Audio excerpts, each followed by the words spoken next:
1676, dia 6 de junho de 1676,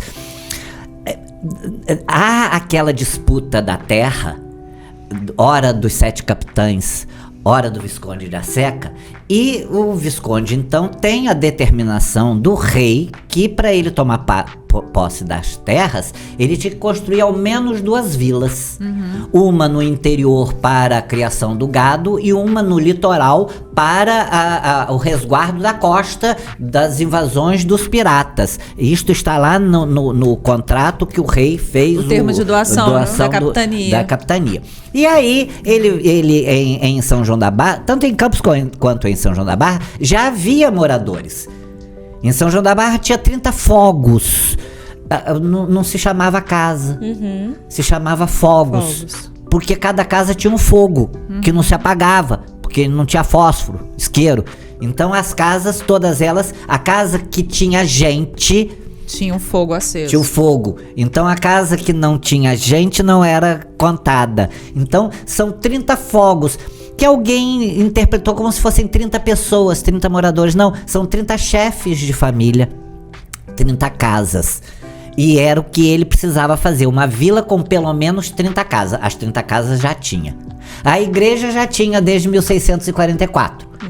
E aí faltava para ele cumprir a obrigação real a construção da casa de câmara e cadeia. Ele então compõe a câmara, vai o Geraldo, que é de Cabo Frio, Geraldo Figueira, se não me engano. Que é o ouvidor? De Cabo Frio. É ele quem vai criar as 2 vilas, que são irmãs. Cria-se de Campos e depois eles saem em comitiva e vão a São João da Barra para criar. Chega lá, reúne os homens bons, o João Velho Pinto, que era o maioral ali, que tinha sido determinado para ser o patrão-mor da Barra. Reúne aquela gente, cria-se a Câmara, distribui-se os cargos e eles alugam uma casa. Alugam uma casa a um dos militares. Dos 30 fogos, eu fiz esses dias um levantamento, dos 30 fogos, a maioria era militares. Interessante. Então esses militares foram para lá para tomar conta da Barra, daquele rio Paraíba que fornecia água potável para os barcos, né? Numa região deserta. Então ficava fácil para os piratas, né? Pararem ali. E aí tá João Velho Pinto lá com essa galera, eles montam e alugam a casa. O camarada cobra uma fortuna, superfatura o aluguel, e aí os vereadores começam a reclamar das despesas com aquele aluguel. Aí eles compram a Cecília Andrade, que era uma viúva, eles compram um terreno em frente à igreja. E eles então constroem ali uma cabana de madeira, de palha, coberta de palha. Acho que os presos ficavam amarrados. No tronco era muito comum. E aí, a partir daí, a gente vai ter uma série de melhoramentos. Depois eles constroem de tábua, de 2 andares, coberta de palha. Depois eles fazem uma lei proibindo a coberta de palha nas cidades, nas casas nos limites da vila.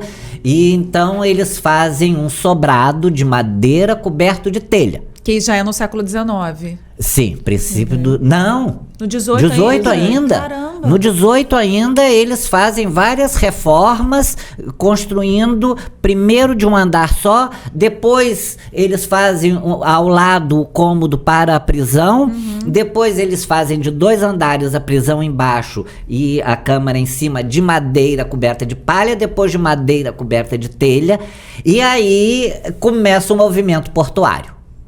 Porque esse período todo a gente está falando de gado, de cana... De um comércio de cabotagem ainda pequeno. Não tinha nem o comércio. É século XVIII, é só a partir da metade do XVIII é que vai começar o comércio.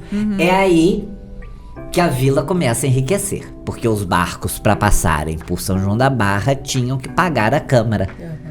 Então...